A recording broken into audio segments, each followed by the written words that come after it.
Good morning mga kabuchi! Welcome to our channel. So, today mga kabuchi, we are going to do a garden update mga kabuchi. So, look at the vines that I have mga kabuchi. They are now climbing, but the vegetation up is very thin mga kabuchi. Diba? So, the thicker it is the mga kabuchi, the thicker the vegetation above my trellis, the happier I should be. So, mga kabuchi, will just do quick update mga kabuchi. So, it's 9 a.m. in the morning mga kabuchi, but the sun is not here mga kabuchi. So, we'll just do a quick update mga kabuchi. So, that's how thin the vegetation is mga kabuchi. But at least mga kabuchi, hala, gianay mga kabuchi. Look at that mga kabuchi. So, ang gianay.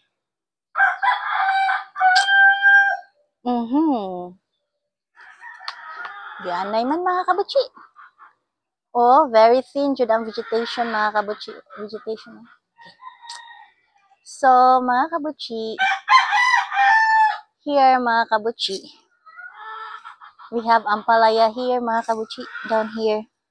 So, we have ampalaya already climbing up mga kabuchi, but we have additional ampalaya mga kabuchi. We have 4.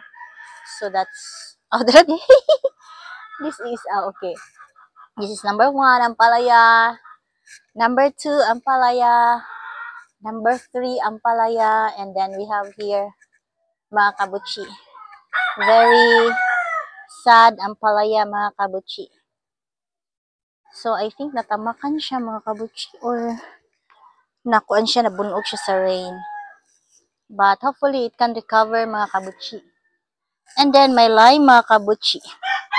Yesterday mga kabuchi, I discovered that my lime was eaten by a worm mga kabuchi. But I already threw the worm to the other fence mga. Hello! Look at this mga kabuchi. Nakabalik siya. So, I already threw this one. Ato, ikuan ni.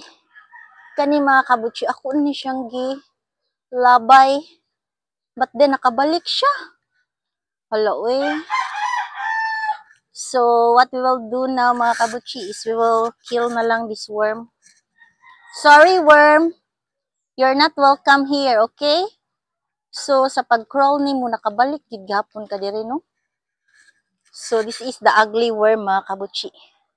Once there was an ugly worm who lives in the Goyabano tree.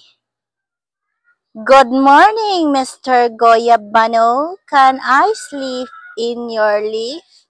No! Go away! You will eat all my leaves. Go to the lemon tree. Dara. Good morning, Mr. Lemon. Can I sleep here? No. Go away. You're going to eat all my leaves. Just like what happened to Mr. Lime here. The leaves of Mr. Lime are all gone.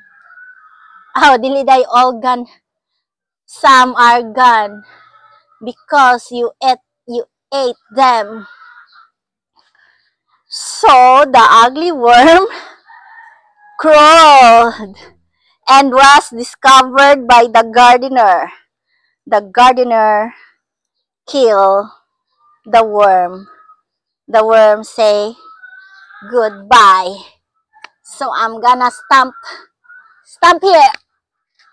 And the ugly worm is gone.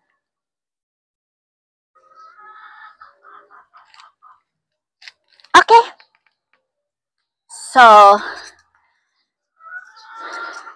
this is very crucial mga kabuchi. Our lime already.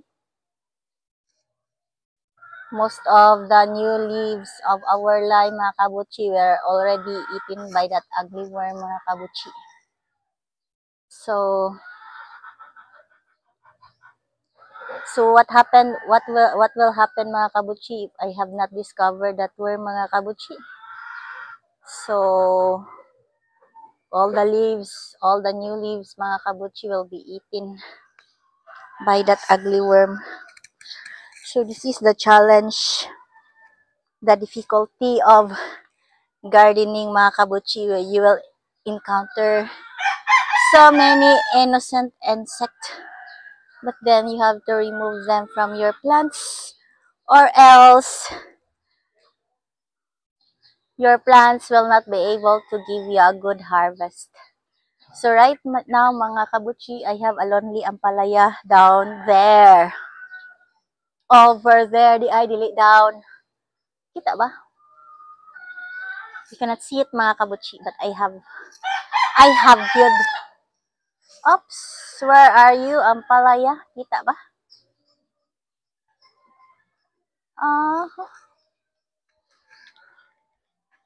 Well, dili makita, mga kabuchi, no? I cannot see it in the camera, mga kabuchi, but it's down here. It's over there. See? You cannot see, only me can see, that there's ampalaya over there. Oh. Basta I have one ampalaya fruit, mga kabuchi. Then I have few fruits from my siling panigang here. See? And then, maulang na siya. The rest are loya. And these batong, mga kabuchi, the string beans, are already climbing up. Of course, the ampalaya is already up there, and we have incoming 4 ampalayas to climb up. And then the ginger are all over the area, mga kabuchi. So, I guess this is all, mga kabuchi. This is all I have right now. And so, let's end this video na, mga kabuchi. This is the end of our garden diary. Thank you for watching. Bye-bye.